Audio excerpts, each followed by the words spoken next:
आप देख रहे हैं न्यूज नाउ 24/7। ताज़ा खबरों के लिए हमारे साथ बने रहें। कांग्रेस सांसद प्रमोद तिवारी ने कहा कि उपराष्ट्रपति का चुनाव किसी दल विशेष पर आधारित नहीं होता, बल्कि ये पूरी तरह योग्यता पर निर्भर करता है।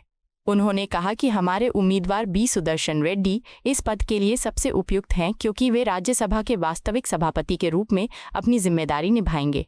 उनका अनुभव, उनकी संवैधानिक समझ और निष्पक्षता उन्हें इस पद के लिए योग्य बनाती है। प्रमोद तिवारी ने भाजपा पर निशाना साधते हुए कहा कि भाजपा ने पहले जगदीप धनखड़ को उपराष्ट्रपति बनाकर एक राजनीतिक प्रयोग किया था, लेकिन वह प्रयोग असफल साबित हुआ। अब देश और लोकतंत्र को एक योग्य, निष्पक्ष और संवैधानिक व्यक्ति की आवश्यकता है। उन्होंने विश्वास जताया कि इस बार सभी दलों के सांसद दलगत राजनीति से ऊपर उठकर बी सुदर्शन रेड्डी को अपना समर्थन देंगे। कांग्रेस उम्मीदवार भारी बहुमत से चुनाव जीतेंगे और लोकतंत्र को मजबूत करेंगे। कुनबा तेजी से बढ़ रहा है, समर्थन तेजी से बढ़ रहा है और ऐसा लग रहा है कि चुनाव आते आते जो कल है, योग्यता के आधार पे, क्योंकि उपराष्ट्रपति का चुनाव न पार्टी लाइन पे होता है, न पार्टी सिंबल पे होता है, वो तो योग्यतम व्यक्ति को चुनने का चुनाव है।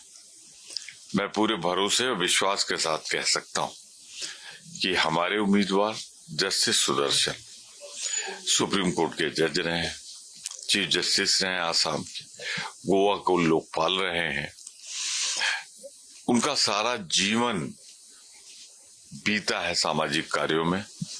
तो लोग पार्टी लाइन से ऊपर उठकर राज्यसभा का सभापति भी वही होगा जो वाइस प्रेसिडेंट होगा। अब भारतीय जनता पार्टी का प्रयोग तो असफल हो गया, वही लाए थे जगदीप धनखड़ जी को, 5 साल उसके साथ नहीं निभा पाए। तो अब आवश्यक ये है कि वो मौका दे विपक्ष के उम्मीदवार को, जिन्होंने हमेशा न्याय किया है, न्याय की तराजू पे फैसले लिए हैं। तो मुझे पूरा भरोसा है कि चुनाव में जस्टिस सुदर्शन को विशाल समर्थन मिलेगा और भारी बहुमत से वो जीतेंगे। पीटीआई को एक्सक्लूसिव इंटरव्यू में एआईएडीएमके के जनरल सेक्रेटरी ने कहा है कि 2026 में पूर्ण बहुमत से एआईएडीएमके जो है सरकार बनेगी। सपने देखने में न इनकम टैक्स लगता है, न जीएसटी लगती है, न कोई रोक, न संविधान संशोधन की जरूरत है। अन्ना डीएमके अपने अस्तित्व की लड़ाई लड़ी।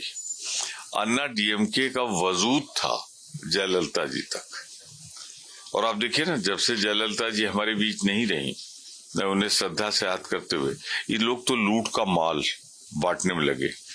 अभी उनकी नितांत करीबी सहयोगी एक फैक्ट्री खरीदी। दोनों जो फैक्शन है उनमें भी लूट की होड़ लगी हुई। तो जनता ने तमिलनाडु के पूरी तरह उनको नकार दिया है। बहुमत तो छोड़ दीजिए, वो नजर आएंगे विधानसभा में या ओझल हो जाएंगे। लड़ाई इसकी है। आपको यह वीडियो पसंद आया हो तो इसे लाइक करें, हमारे चैनल को सब्सक्राइब करें।